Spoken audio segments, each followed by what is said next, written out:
کبھی کبھی ایک باپ کی وفات ایک بیٹے کی پیدائش بن جاتی ہے۔ یہ کہانی ہے اس نوجوان کی جو کتابوں کی دنیا میں گم تھا، اور جب اس کے والد کا سایہ سر سے اٹھا تو وہ نوجوان صرف بیٹا نہ رہا بلکہ ایک عالمی تحریک کا قائد اور لیڈر بن گیا۔ یہ کہانی ہے حضرت مولانا محمد یوسف کاندھلوی نور اللہ مرقدہ کی، بانی تبلیغی جماعت مولانا محمد الیاس کاندھلوی نور اللہ مرقدہ کے وہی فرزند جنہوں نے ایک محدود دعوت کو عالمگیر مشن میں بدل دیا۔ 20 مارچ 1917 عیسوی بدھ کا دن تھا۔ بھارت کے یعنی انڈیا کے مشہور قصبہ کاندھلا ڈسٹرکٹ مظفر نگر یوپی میں ایک بچے کی پیدائش ہوئی جو بعد میں تبلیغی جماعت کا دوسرا امیر بننے والا تھا۔ پیدائش کے ساتھ ہی ماحول علمی تھا۔ آپ کے والد تھے حضرت مولانا محمد الیاس کاندھلوی، یعنی وہ شخصیت جنہوں نے تبلیغی تحریک کی بنیاد رکھی۔ 7 دن بعد عقیقہ ہوا اور پھر تعلیم کا باقاعدہ آغاز ہوا۔ صرف 10 سال کی عمر میں قرآن کریم حفظ کر لیا۔ حافظ امام خان میواتی جیسے جید ٹیچر سے تعلیم حاصل کی۔ قاری معین الدین صاحب سے تجوید سیکھی۔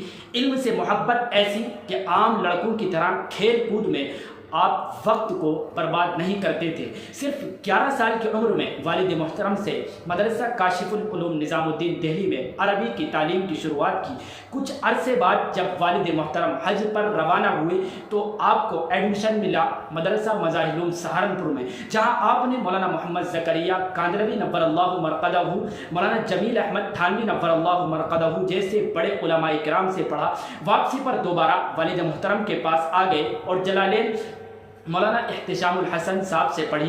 اس کے بعد ایک بار پھر مظاہر العلوم سہارنپور واپسی ہوئی۔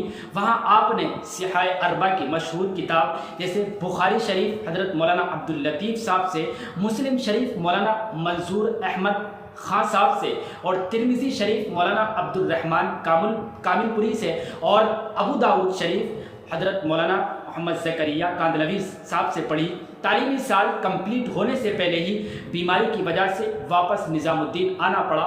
یہاں آپ نے ابن ماجہ، نسائی، شرح معانی الاثار اور مستدرک حاکم وغیرہ کتابیں والد صاحب کے سامنے پڑھی۔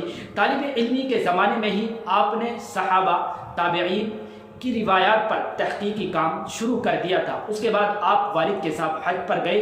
حج کے بعد آپ نے پڑھانا شروع کیا اور لکھنے لکھانے کا باقاعدہ آغاز کیا۔ آپ کو عام طور پر سنن ابی داؤد پڑھاتے دیکھا گیا، جبکہ باقی وقت آپ کی زندگی کتب بینی اور لکھنے لکھانے میں گزرتی تھی۔ آپ نے اپنے والد محترم سے بیعت کی، انہیں سے خلافت و نیابت بھی حاصل کی۔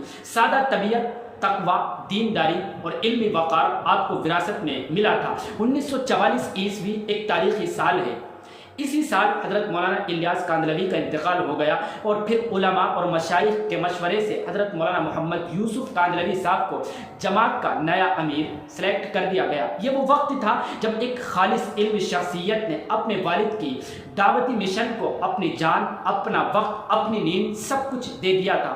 آپ کے دور امارت میں تبلیغی جماعت نے عالمی شہرت حاصل کی۔ دنیا کی کئی کنٹری میں جماعتیں جانے لگی۔ دعوت اللہ کا سادہ سا پیغام ہر دل کی دھڑکن بن گیا۔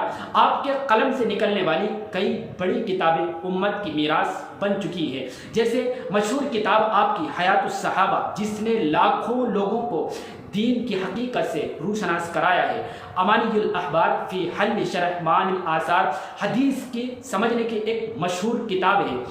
جب کام نقطۂ کمال پر تھا، اللہ تعالیٰ نے اپنے اس بندے کو اپنے پاس بلا لیا۔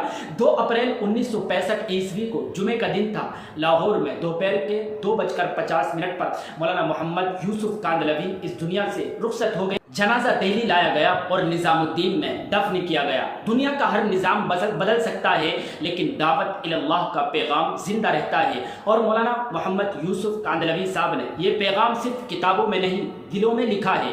اگر آپ کو یہ بائیوگرافی اچھی لگی ہو تو اسے ضرور آگے شیئر کریں، کیونکہ ایک بندہ گمنام ہو سکتا ہے لیکن اس کا پیغام گمنام نہیں ہو سکتا ہے۔